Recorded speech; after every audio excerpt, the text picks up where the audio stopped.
Great. So first I want to introduce 4 of our peer supporters, and you'll see their images and bios, but I'm just going to ask them to verbally introduce themselves, either to read their bio or to, kind of do a rendition of their bio. The first one is Roy. Would you like to introduce yourself?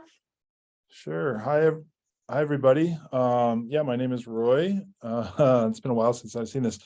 I'll just read it. My name is Roy, and I'm an adventurous soul who spends most of his time on, in, or under the sea.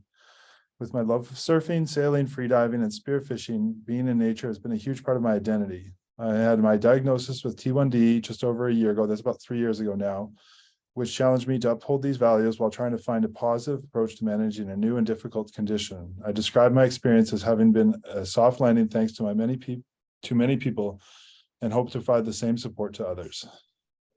Great. Hi, Roy. Thanks. Holly? Hi.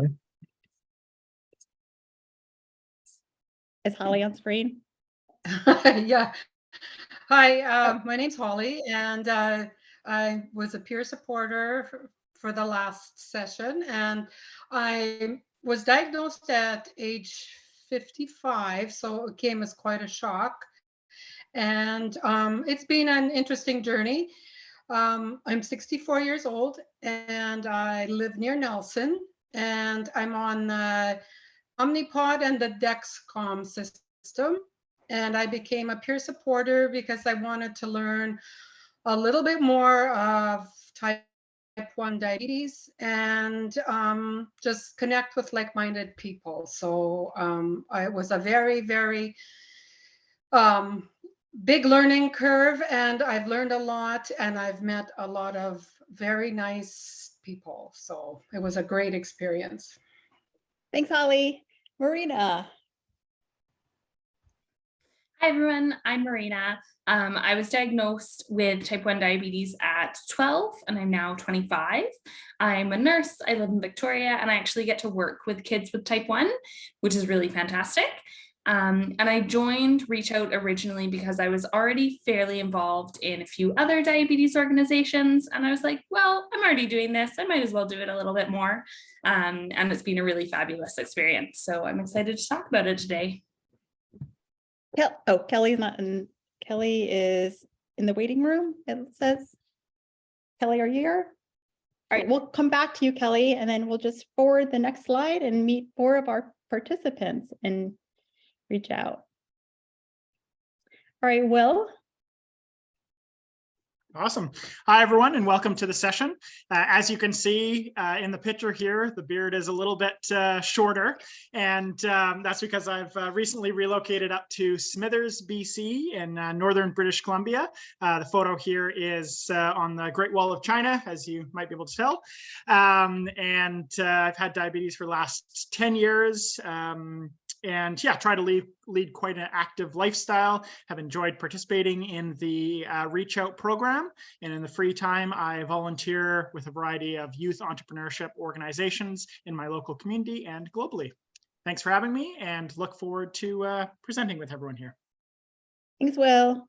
Is Jolene on screen yet? Did she join us? No, she hasn't yet. Okay, let's forward it to the next slide.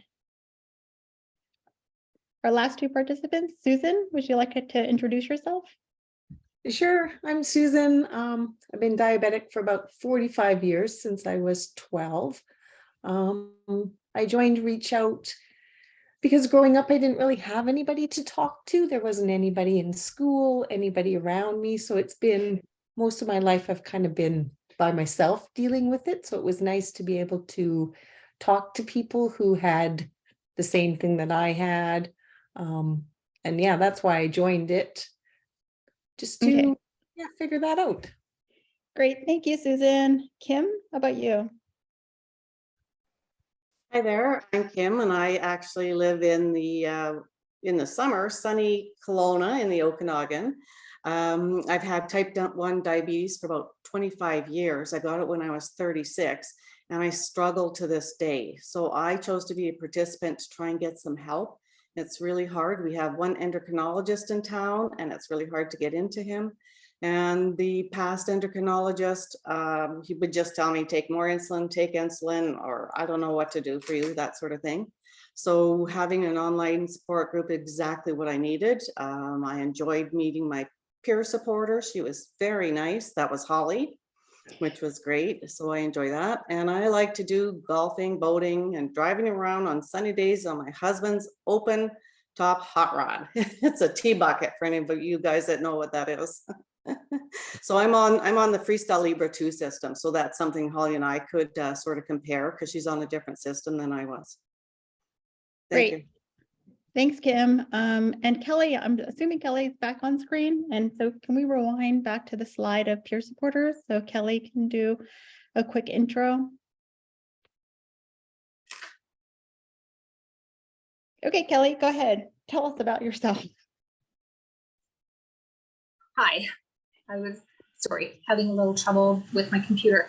Hi, I'm a peer supporter, type 1 diabetic, diagnosed when I was in my 50s, shock, no diabetes in my family, nobody to talk to.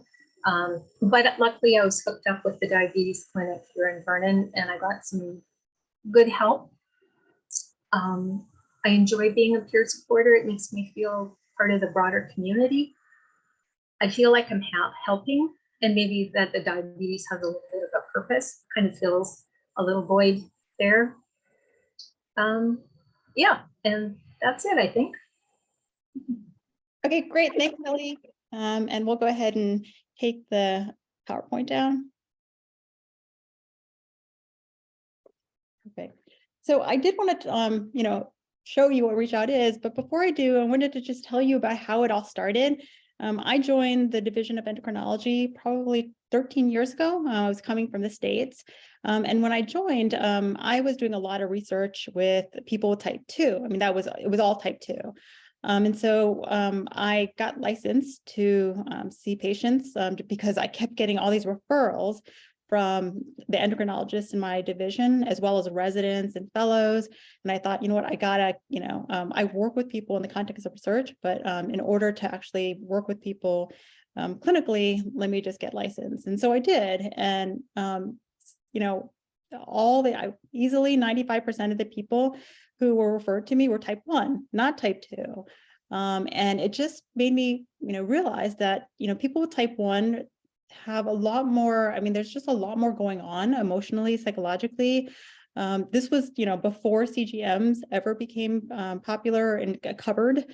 So, you can imagine there's just a sense of urgency when you have type 1 that you don't have when you have type 2. So I started seeing people again, kind of in my free time. I wasn't allowed to see people because I'm a researcher. And I thought, this is not really efficient. So many people are looking for support. I can't do it all. So I actually created the Huddle.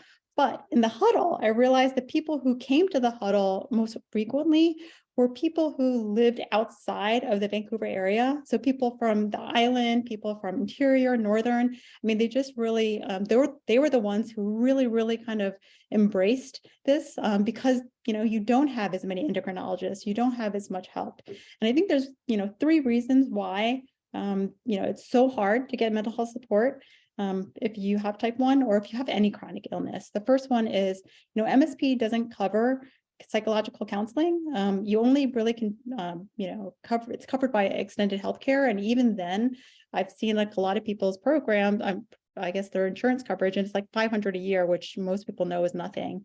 So, that's the first problem. The second problem is there are probably now maybe 5 to 10 psychologists in all of Canada who have an expertise in type 1. And in British Columbia, there's me as a psychologist, and there's, Charlotte Rosario and Lauren Moore, who are clinical counselors.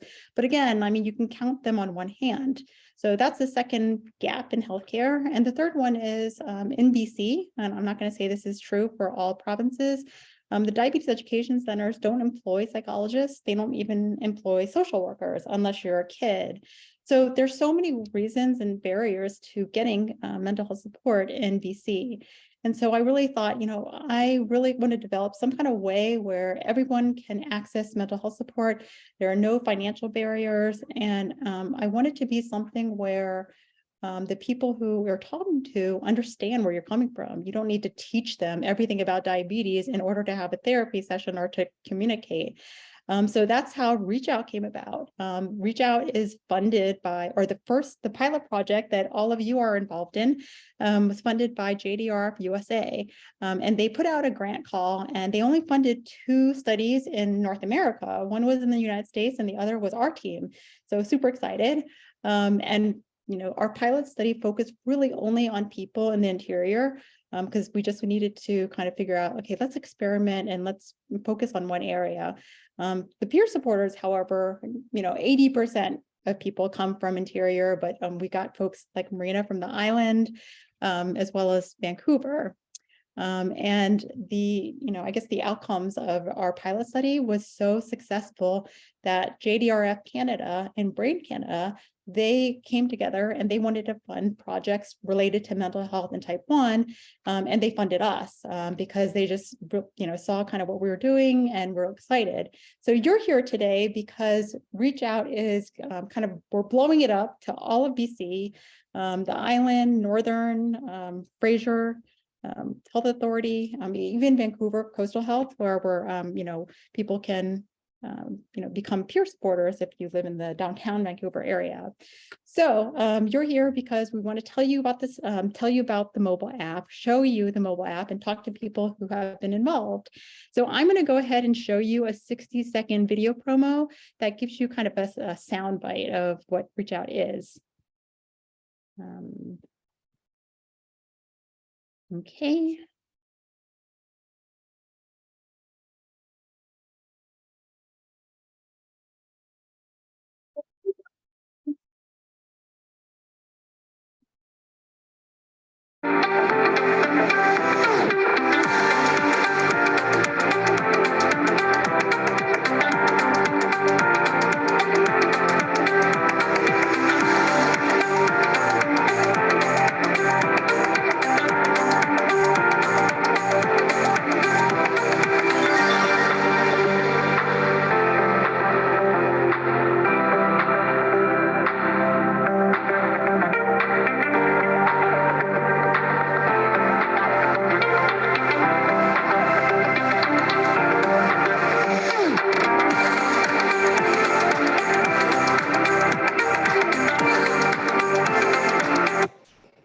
Okay, so that is, again, our video promo of Reach Out. And what I love about Reach Out is that it offers different kinds of ways you can get support. There's the one-on-one.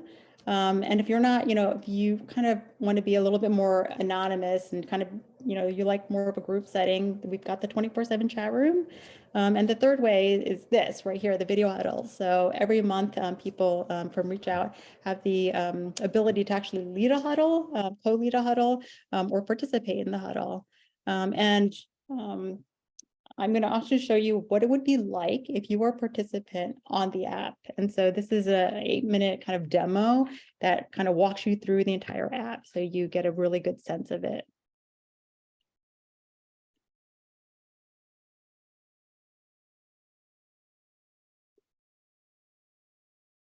Reach Out is a mobile app that uses technology to drive mental health support to the doorstep of adults with type 1 living in rural and remote communities, or just those who have limited access to psychological services.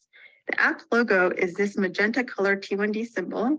And when we click on the symbol, you see it goes straight to the home page, and you can see categories like teams, discussions, channels, and direct messages. My homepage looks a bit chaotic because I'm part of every discussion group and channel, and I communicate with almost all of the research staff individually, peer supporters, and participants. Now, there are 3 ways to access support using Reach Out. The first way is one-on-one support delivered by a peer supporter. The second way is group support delivered by peer supporters and participants through the 24/7 chat room. And the third way is face-to-face support through our video huddles. Now let's start with the one-on-one support. To access one-on-one support, we first go to the peer supporter library. I'm right here, which I like to refer to as our version of Tinder for type 1. Currently, we have around 30 peer supporters of all diverse backgrounds with regard to age, stage of life, occupation, and hobbies, etc. Each peer supporter has a profile I'm going to click on one right here. Let's go to Jeremy. And it shows how old they are, where they live in BC, what age they were when they were diagnosed with type 1, and the devices or insulin delivery system they are currently using. It also provides a brief written bio that describes who they are and what's important in their lives. What I like most about the profiles is that it also includes this 1-minute video bio where you can get a better sense of someone's personality, whether they're introverted or extroverted, funny or serious, whether they're charismatic or understated. Now, I'm going to show you an example of 2 profiles. The first one is here, Saffron Henderson. Now, Saffron is 53. She lives in Vancouver. She was diagnosed with type 1 at the age of 8. She's on MDI and uses a freestyle. And here you can see her brief written bio. Now let's click on her video bio.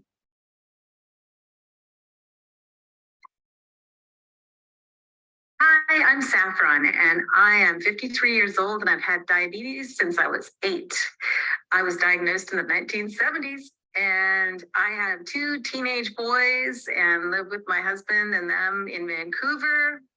I'm a singer and a voice actor for my career. And when I'm not doing that, hanging out in the studio, I am driving my boys to baseball or to UBC. And life is very full, very busy. My husband coaches out there, and I'm cooking for 4 different diets in our house. So I'm really interested in food and how people work with it with their blood sugar with different dietary needs. In my life, diabetes has been a real teacher and an anchor and a giant pain in the butt. And I realize that we all have some lonely moments with it, but we are so connected by the disease and all the great things that we can do to support each other. And I really look forward to meeting you. Great. So now let's go back to the library. As I mentioned before, our peer supporters are really diverse in age and backgrounds. So now I'm going to show you the video profile of Tiana.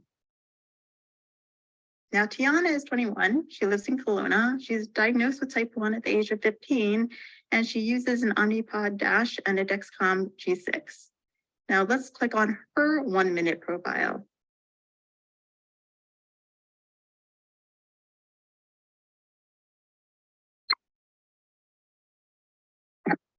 Hello, my name is Tiana Kaleo. I'm a peer supporter from Kelowna, BC. I'm currently in my first year of university in the arts program at UBCO, and I'm living on campus with some roommates.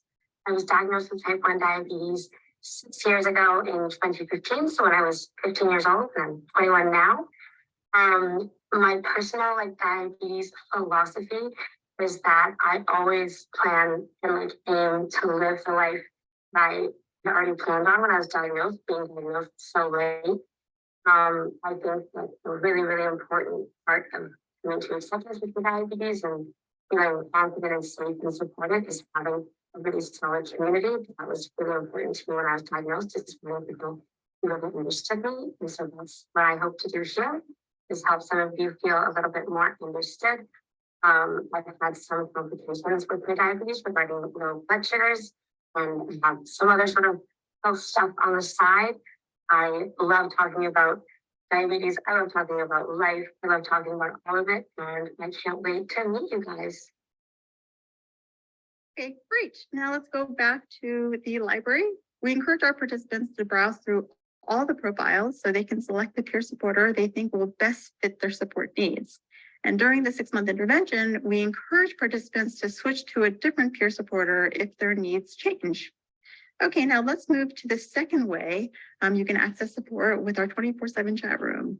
Now we go back to our home screen right here, and we find the 24/7 chat room, which is, and I'm going to press it right here, and it's home to all the peer supporters and all the participants in the REACHOUT community. In the 24/7 chat room, you can post comments and questions and access all different types of support, including informational, emotional, esteem, community, and tangible support. Now, one of our recent exchanges right here is between Leanna and Janet. Leanna is about to travel to Ontario and is not familiar what to do with her pump settings given the time difference. Even though Janet uses a Medtronic pump, she jumps in and lets Leanna know how she approaches the situation while she's traveling. Now let's go to our third way to access support. Go back to the home page, and this is through our video huddles right here. I'm going to press it. Okay, so video huddles are face-to-face group sessions that are conducted once a month, and they're facilitated by peer supporters and sometimes a professional. And topics can range from navigating clarity, understanding Dexcom data, to yoga and mindfulness. I'm going to show you an example of one of our huddles, a little video clip of low-carb cooking class with Caleb, one of our peer supporters. So let me just come up here. Okay, great. So I'm actually taking this, as I said, as an inspiration from dishes that I do enjoy, which is a noodle dish or power bowls. Something that would normally have chickpeas, which can be normally around 30 carbs per cup, and using regular noodles, which generally. Okay, great. So let's go back to the home page. To recap, you can access support in 3 ways with Reach Out: one-on-one, group-based, and video huddles. With Reach Out, participants essentially are in the driver's seat. They decide how much support they need, how the support is delivered, and who will provide the support. Thank you for listening. Okay, now that was Reach Out, but I think the best way to understand people's experience is just to ask them themselves. So I have, again, that's why we have 4 participants here and 4 peer supporters on our panel. And I'm going to be asking them questions and alternating. So for the participants, how is Reach Out different than the support that you receive from your healthcare team or even your family, your spouse, and someone? And we're looking for Jolene, Will, Susan, or Kim, and you can just raise your hand and jump in.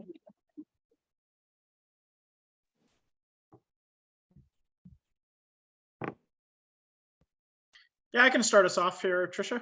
I think how it was different for myself was it was more personalized.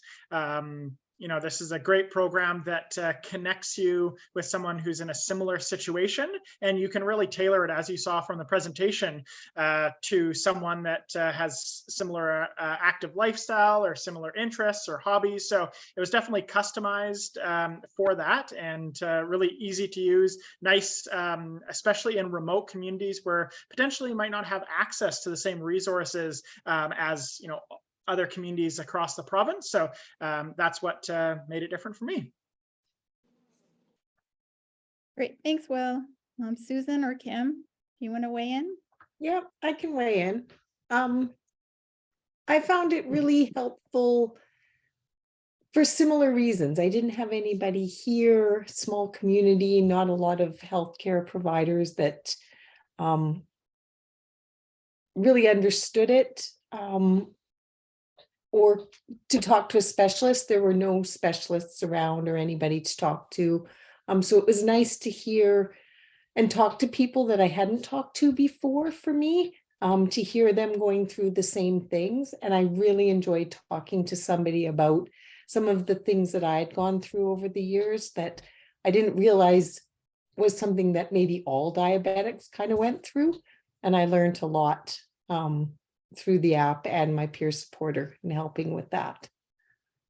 So Susan, can you remember some of the things that you shared that, again, you didn't have the opportunity before, because you didn't know anyone in your town? I mean, some of the same milestones, I guess, or same experiences that, it was really nice to hear when someone was telling you about it.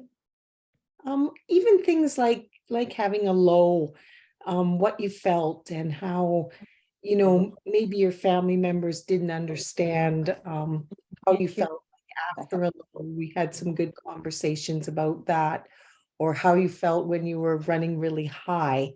Your family doesn't, they're there to support you, but they don't always understand how that feels or how that it can affect you longer than after the low is over or the high has come back down. So that was really helpful to talk to somebody about that sort of information, and also about I picked a peer supporter that was on the same system as me. So that was really helpful when I was starting up with the Dexcom, getting them to tell me what worked for them, what was, helpful when they were using the same equipment. I found that really helpful as well to talk to my peer supporter about. And the Huddles helped with that too, or the 24/7 chat line. I could read through that and see, okay, they have the same things, or the same issues, or the same problems. So that was really helpful. Thanks, Susan. How about you, Kim? Well, I found it was so handy to be able to connect with other people that were like-minded, to have that peer support, that sort of thing. I just seem to have struggled to find a place where I connect here in my community, and with the healthcare team, and everybody kept saying, well, if it's not in the book, that's not happening to you. And I just got frustrated, and I sort of kind of gave up a little bit trying to find that support. But having this, reading the huddles and the 24/7 chat room, and being able to throw a question out there, who knows anything about this, or who uses cooling systems to keep their insulin cool, you get comments back, that sort of thing. I really enjoyed having that connection. Great. So one thing I heard from several of you also is just that idea of the 24/7. So one thing that the Huddle doesn't do, which I wish it could, is, we meet monthly. Everything is structured, it's scheduled. And so, but, in between huddles, if you do have something you want to ask, there's no space. There's no space to do that. And I think with Reach Out, at any time of day, weekends, night, evenings, you can post something, and usually you get a response back really quickly. So I think that's that's what makes it different, I guess, than just the Huddle. All right, so let's turn to peer supporters. What are some reasons you wanted to become a peer supporter for Reach Out? So I've got Roy, Marina, Holly, and Kelly. I can go first. Reason I wanted to be a peer supporter is just to get more information about type 1 diabetes. Living in a rural community, there wasn't very much access to the medical system, once a year possibly. So, and just connecting with other people of like mind that are going through the same things and as I was, and just knowing that there's support out there that you can access pretty much anytime. So that was my reason. Great, thanks, Holly. Roy or Marina? Yeah, I'll jump in. I was really interested in getting involved in this because for me, type 1 was new, and I was going to have the opportunity to interact with a lot of people that were struggling with it, which was, just something that was totally foreign to me at the time. And I got that. And also it was something of a sense of community. It was really nice to have somebody to talk to about, just some of the things that I was feeling, and then hopefully being able to support somebody else in their own struggles. So it was a very reciprocal relationship for me. Roy, do you want to talk about just a little about when you were first diagnosed? I just remember things were a little bit chaotic, and you definitely asked a lot of questions, and just because you didn't know anything. I mean, you were learning for the first time. Yeah, I mean, the fact of the matter is I was down in the tropics living in a third world country, and the medical attention that I was getting here, I'm back here now, was just insufficient. They were the ones telling me to go back to Canada and try to figure it out. So even then I was thrown into the medical system in Canada, which is something, again, I'd lived in Canada for a long, long time. So that alone was sort of foreign. So I really felt quite out of sorts, let's say. And suddenly this beautiful opportunity presented itself with this Reach Out group.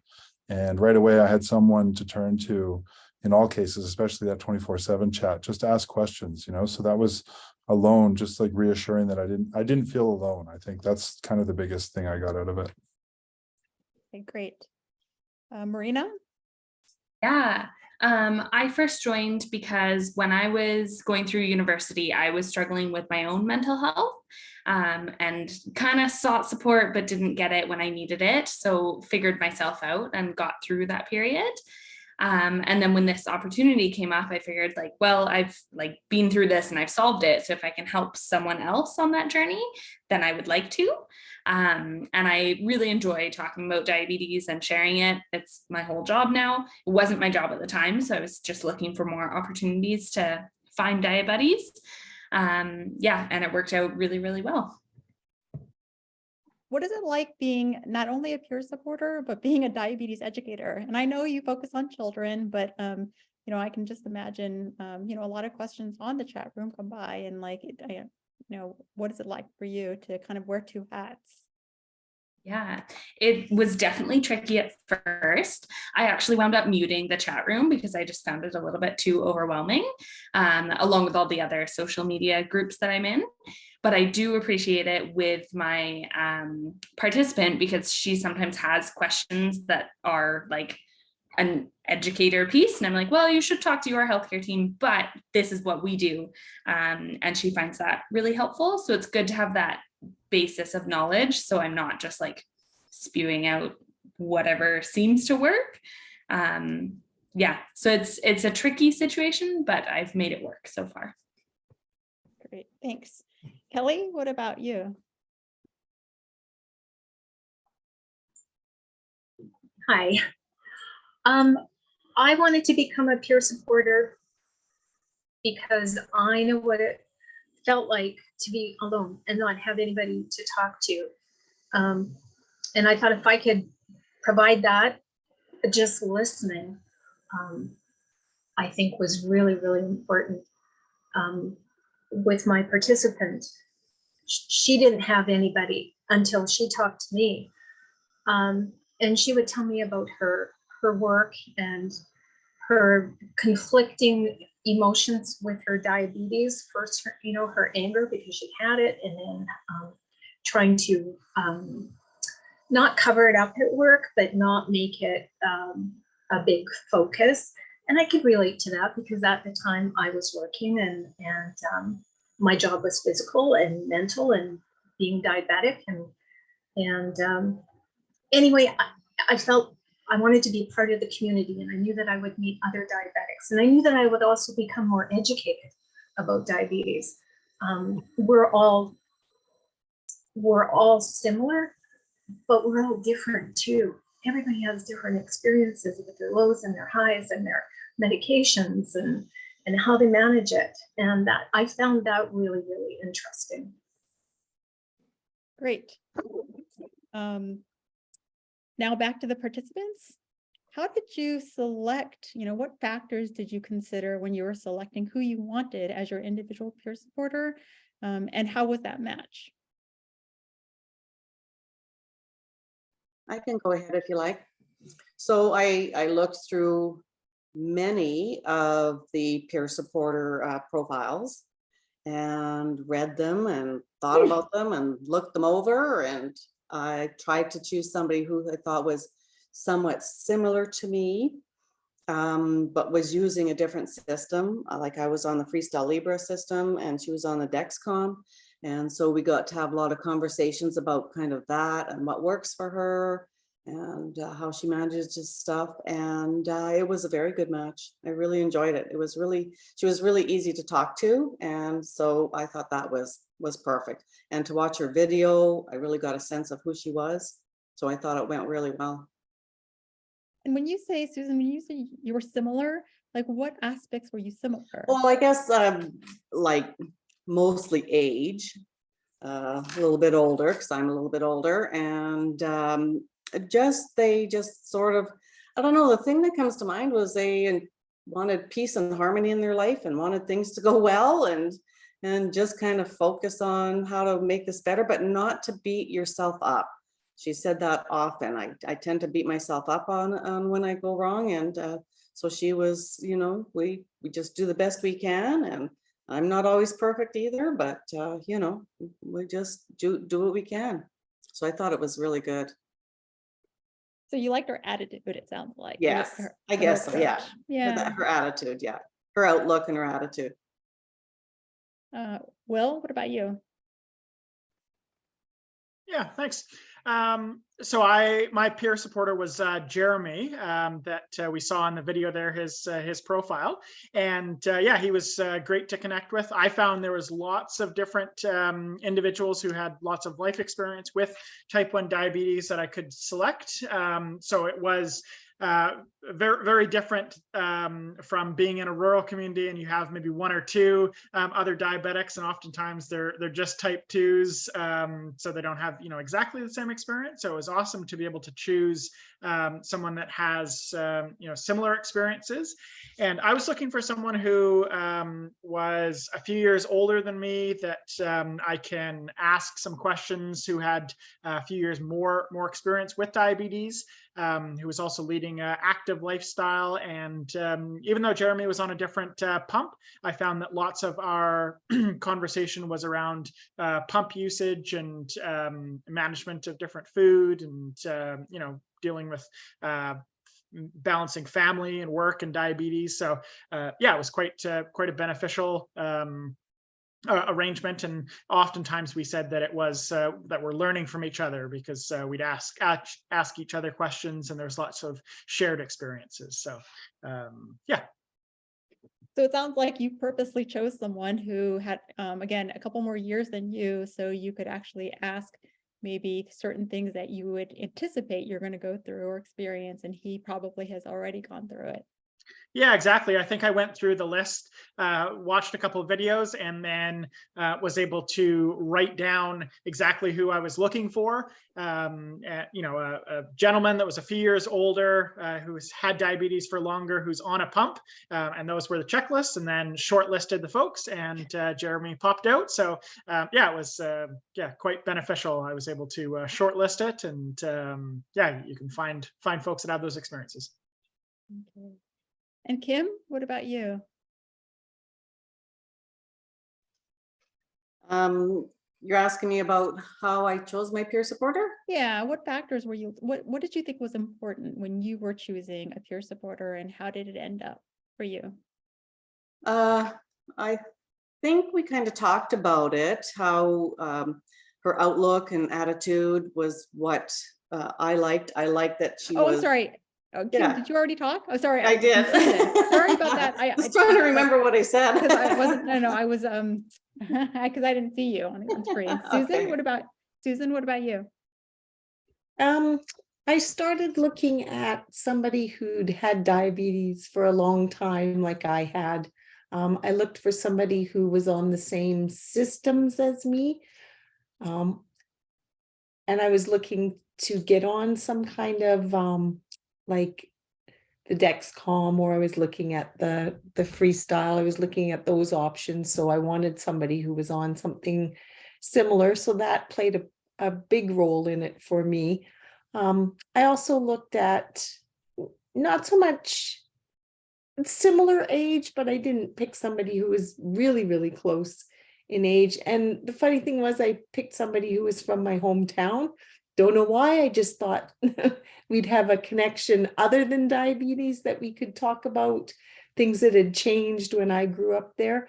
And I found that really helpful when we chatted, and when we talk now, it's, you know, I think she's become more like a friend, you know, not just a peer supporter, which I've really enjoyed.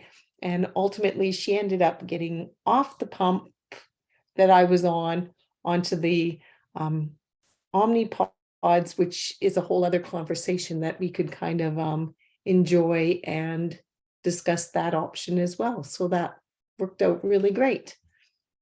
Okay, great. Yeah, I remember you were saying that you chose someone in your hometown, and you hadn't, did you get a chance to meet face to face, or you wanted to, but hadn't?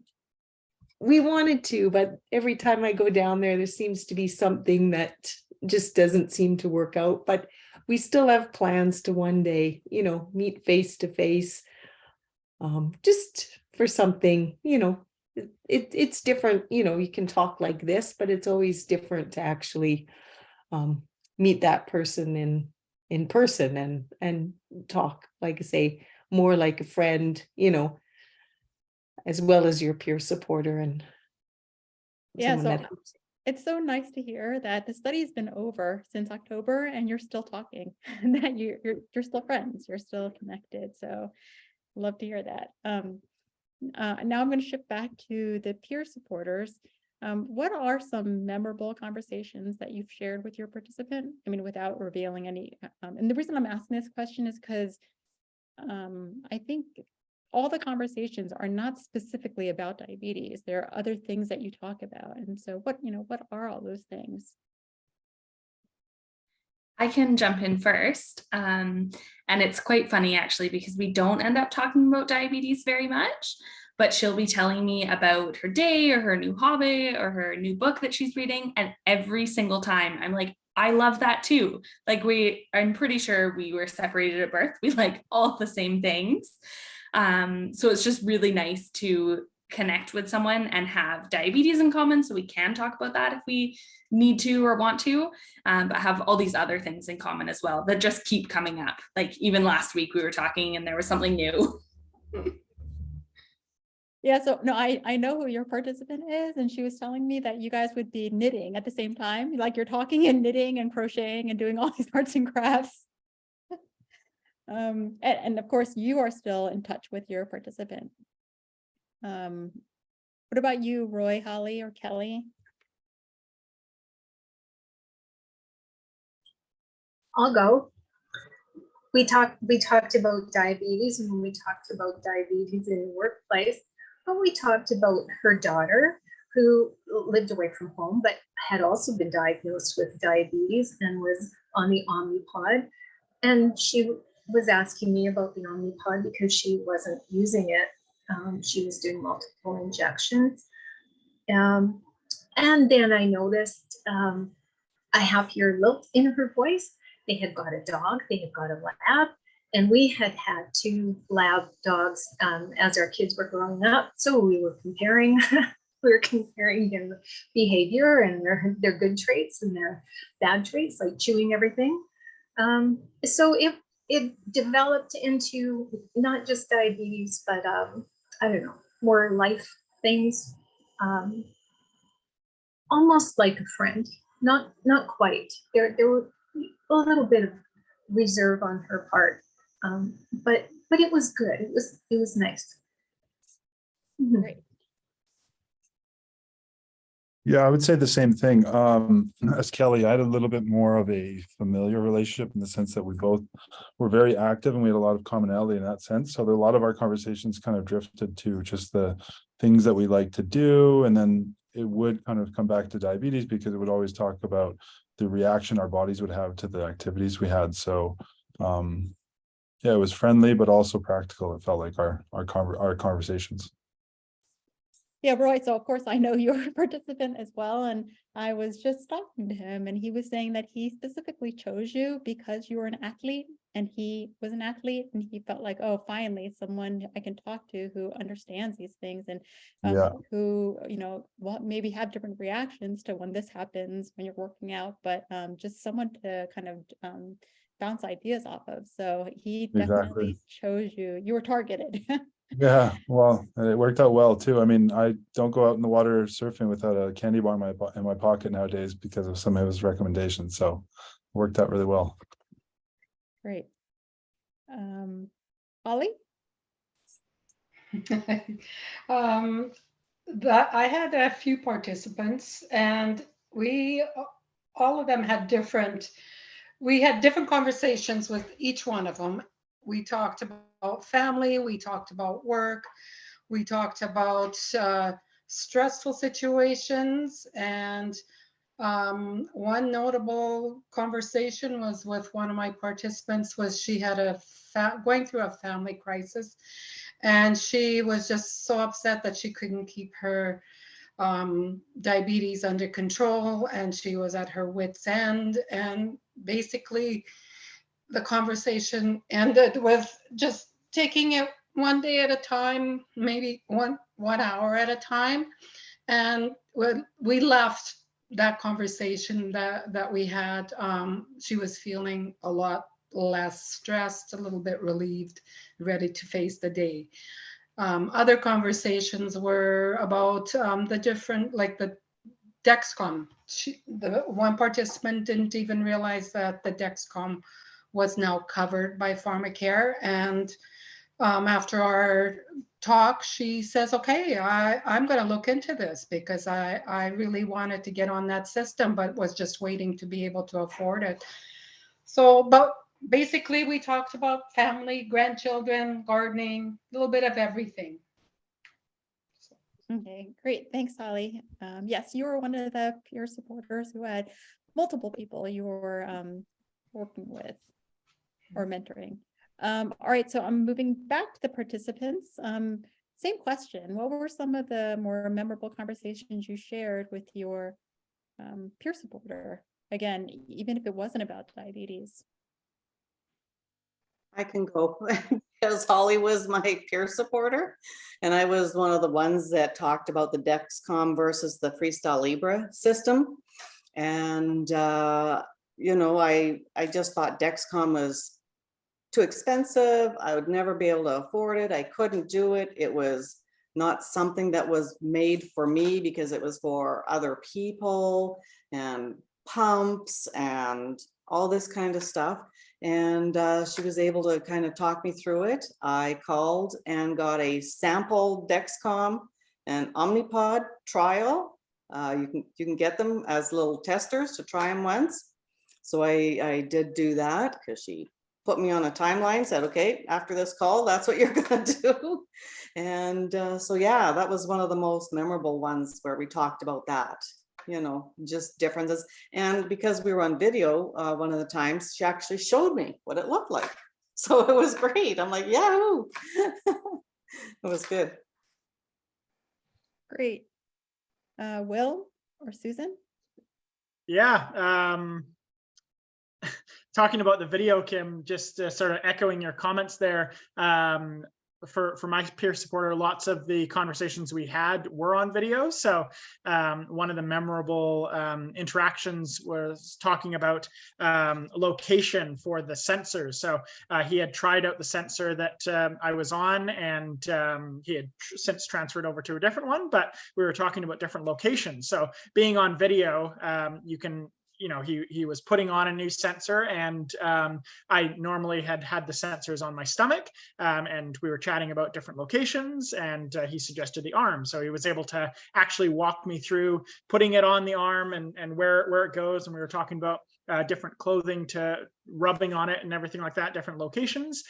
So, you know, you can watch lots of different videos that are professionally made of from the companies of how to insert these different things, but it's a different thing when it's from someone who's actually putting it on. And you know, they can go through, oh, I found, you know, this type of tape works or whatnot. So yeah, we were able to do a walkthrough of inserting the sensor and different tips of the trade and everything. And then lots of conversations around different food, you know, what we found at Costco at the last shopping trip, which is, you know, low carb or whatnot. So little tidbits like that. So I found the videos were quite helpful to, you know, interact there. Great. And Susan? I remember one conversation we had between the difference between the Medtronic pump, which she was on before, which I'm on, and then she switched to the Omnipod. So we talked about the differences, kind of what she saw with the benefits of each and the, you know, not so good things about each. So that was really helpful in, you know, kind of determining, you know, what things might work or what might not work for me. So that was always good to hear kind of that side from her, whereas yeah, I wouldn't have known, you know, some of those things. It was good to get that point of view from somebody who had used both. I found that really helpful. Yeah, I think a lot of people chose people who were either using the same device, different device, but just the, exchanging experiences about devices was something that was commonly talked about. Okay, so my last structured question, and then I'm going to open it up to everyone else on screen who would like to ask people about, anything about Reach Out, as well as I think we have a lot of other peer supporters on screen, I see. So for the peer supporters, what benefits did you experience as a result of being part of Reach Out? I made a really good friend, and I'm pretty sure we're going to be friends forever.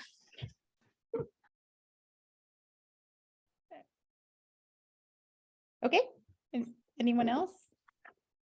I would just say that I felt instantly by being involved in this relationship was that I didn't feel alone. I had somebody to always, just to talk to about what was going on, and hopefully the same in return. So that was a nice feeling. I felt a sense of purpose.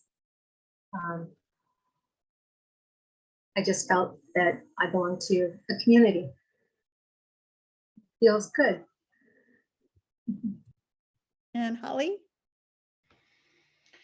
Well, I found the benefits of being a peer supporter were mainly learning more about the type 1 diabetes, but even more so the great support system out there, and especially meeting the people, my peers as well, and talking to them and connecting, and sometimes complaining about the type 1 diabetes and the good things and the bad.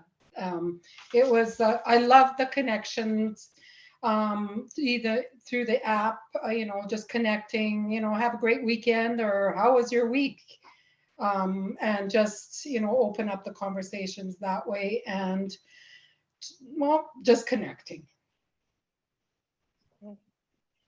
Okay, well, one thing that I've learned from talking to, every single peer supporter, every single participant is that, that Reach Out worked for everyone, even though each person is unique. I've had some people say, yeah, I totally use the, the peer supporter library and talk to my peer supporter, but, I really didn't care for the 24/7 chat room. Whereas other people, kind of the opposite feeling. Some people love the huddles. Some people thought the huddles were, like that didn't allow for a lot of more meaningful connection and discussions. So the purpose of Reach Out really was to customize, that you would be able to customize the support you need, and your peer supporter would be able to kind of respond to what you need.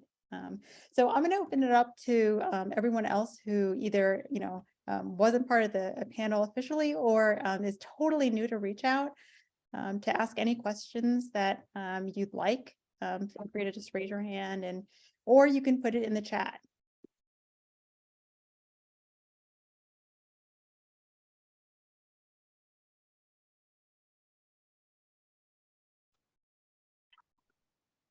Tricia, Yes. as you go ahead to the next stage, going province-wide, is the structure going to be very similar to the pilot? And in other words, is there a timeline for the relationship between you and your participant as a peer supporter? Yeah, so that's a great question, Ed. So what we learned a lot of things from the pilot. And so the time length, it'll still be 6 months, a 6-month intervention, because it's in the context of a study.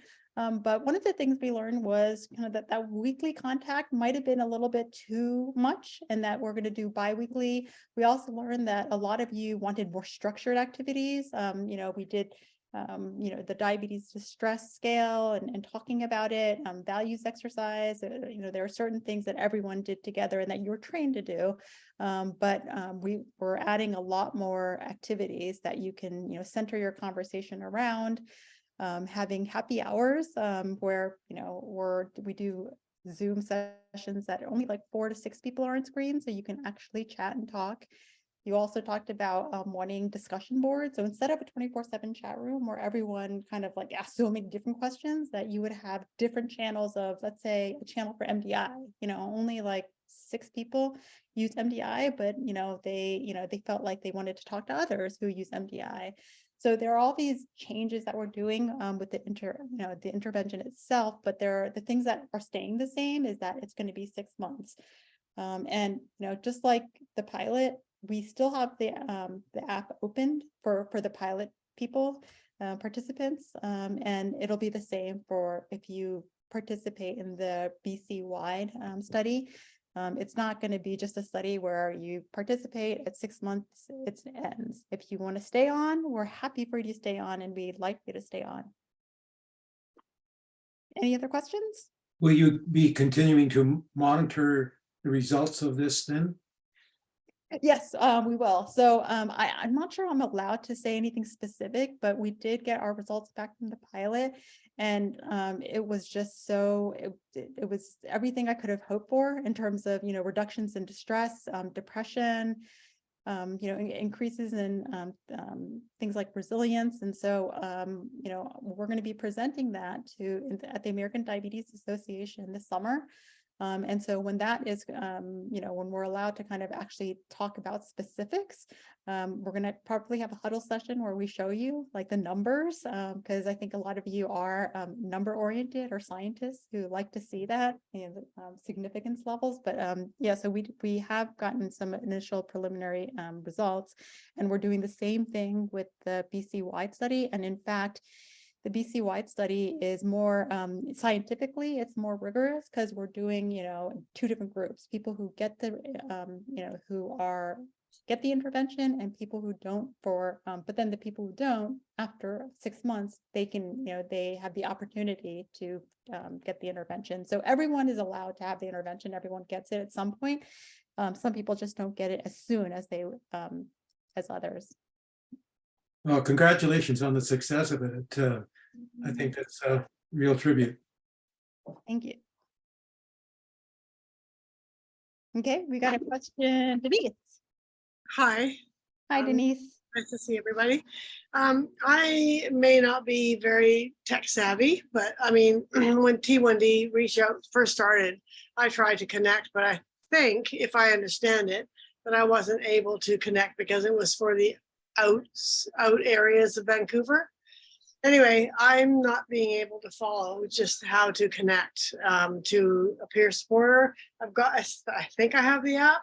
It's a little bit confusing for me. I mean, I might be, lower levels of techie. Anyway, I sent you a private message just to say, can you help me, or ask somebody to help me figure it out? But I just wanted to say, I'm not figuring it out. Okay. Great. So Denise, great question. The reason you can't access the app is because it's a research study. It's you have to get permission to actually access it. But with this new, with the BC-wide project, our first stage of the study is recruiting peer supporters. So if you're interested in becoming a peer supporter, you'll go through some training, and then you'll have access to the app. And then I think probably in about 3 or 4 months, we're going to recruit the participants, and then launch the whole app for everyone who wants to be a part of it, probably sometime in the summer. So love to have you. You've been part of a Huddle for a long time. I think. Oh yes, but I must be misunderstanding it a bit. I want the peer supporter, not to be one. Okay, yeah. Then probably in about 3 or 4 months, we'll put your name on a list and let you know when things start. Because right now, for the next 3 months, we're training all of our new peer supporters. A lot of the participants in the pilot study are paying it forward and wanting to become peer supporters. And of course, a lot of our veteran peer supporters want to stay peer supporters. Okay. So I have questions in the chat box, who funds it? And I think this is from Yoel. So the person, again, the pilot study was funded by JDRF USA. This BC-wide study is funded by JDRF Canada and Brain Canada. It's kind of a collaboration between those 2 organizations. It's a 2-year study. And we've started this year. And when it's over, I think I just mentioned this before, when it's over, we still have the app open. It's still accessible. However, I imagine, so I've gotten a lot of interest in this from, organizations, even pharma, and they really just want to expand this beyond BC. So the person who asked about, is it going to be in Alberta? That's my hope. My next, next stop is Alberta. But, in the science world, what needs to happen is we need to show that it is effective statistically. And then when we can show that, then we can write a grant to, bring it to other provinces. So there's, it's kind of a long journey, but there's just a protocol that happens in science that we have to follow. And so that's why we can't just do things instantly. And I think you also, so the other answer to that is, I think because it has gotten so much attention and it seems to be so popular, I don't see the funding diminishing. In fact, I see it probably maybe moving to the United States as well. So I don't worry about that. Again, it's even the JDRF Canada grant, it was JDRF Europe found out about it and they contacted me and they wanted to fund us doing, collecting A1C, which, we don't collect in the pilot. I wasn't in, clinical outcomes weren't the main target, but they were so excited about it. They threw in money to look at A1C and time in range. So those of you who are going to be peer supporters for the next iteration, you will be also will be measuring your A1C and time in range as well. So that's another endpoint that we can see whether it changes in 6 months. Teresa Ring, it says, ask me how to get on the app. Again, no one can really get on the app because it's a study. We just started the study and we are currently recruiting peer supporters and training peer supporters. The study won't launch, which means the app won't launch until probably in the summer. The other exciting thing, Ed, that is that we're making improvements on the platform itself. And so when you saw on the homepage, it seemed just so messy, like a Slack, Slack screen. But we have been, talking to participants, peer supporters, and even some of our adolescent participants. We're actually translating this to adolescents 15 to 18, and they all weighed in about the looks of the app and other functions like discussion boards. So it's kind of a new and improved version of REACHOUT. And so that needs to happen first before we launch it again. Anyone else? Dr. Tang, I put a note in because I know there are a number of new people on, and they are probably thinking, do you have to be a participant before you become a peer supporter? There are some new people who haven't been involved. Right. So if you are totally new to REACHOUT, this is the first time you're hearing about it, you can sign up to be a peer supporter or a participant. So, those of you who really want that extra support, if you go on to T1D there is a way to, contact us and tell us, you know what, I'm not really interested in being a peer supporter. I'd rather be someone who gets the help and gets the extra support. Alternatively, if you're someone who feels like, you know what, I have been through the ups and downs of diabetes, I feel like I'm ready to kind of mentor someone else and be there for someone else, then contact us and sign up to be a peer supporter. We would be really excited. I just wanted to say that I was a participant, and originally I got my letter in the mail inviting me to be a participant, and I kind of went, I'm fine. I don't need this. I kind of threw it in the recycling. And then I'd had a rough day, with bad blood sugars, and I went and got the letter back out of the recycling, and I went, you know what, maybe it would be good to talk to people that have the same issues. I didn't even know about diabetic burnout until I'm like, okay, that is a thing. So now I've signed up to be a peer supporter just to play that forward. And yeah, it was just so helpful. I found it so helpful just to connect with those people, to everybody here that had the same, issues, problems, helpful, breakthroughs. Everything was really helpful for me. And I would just encourage people to sign up and, be part of this community. It was really great. Thanks, Susan. That is a great story. That's what Janet just said. And then Holly, I had a comment. I found being a peer supporter very rewarding and love the connections with all my peers. It's a wonderful tool for all of us. So if we're a little past 7, if there's no other questions that people want to ask on screen, again, I'm happy to answer questions if you email me directly or email any of our research staff. Not everyone wants to ask in a public forum. And I do want, so I want to thank all of our panelists, Roy, Marina, Hallie, Kelly, Jolene. Oh, I don't think Jolene made it. Will, Susan, and Kim. Thanks so much for representing Reach Out and talking about your experience, because I think they're, one of the motivators for people to sign up if they're hesitant is just listening to other people and saying, okay, well, yeah, that's kind of how I feel. And maybe if I kind of, take the leap, there'll be good benefits at the end. So again, but everyone has their own experience, and not everyone wants support right now. If you think in a month or now you want to reach out again, no pun intended, please do. And so for next month, our huddle is going to be on the new stem cell therapy trial. So it's a brand new one. And we are a site for this stem cell therapy. And it's Bray Patey, who is one of our endocrinologists, who is the PI of this site. And so he is going to be talking about not only, the trial and stem cell therapy, but you guys have told us that you have been wanting to hear about the latest, scientific advancements in not only medications and insulin and treatment. Where are we on the cure spectrum? Are we close? So he's going to be answering all those questions that usually people don't hear unless you go to a medical conference that I do every year. So it's a special treat. As a great speaker.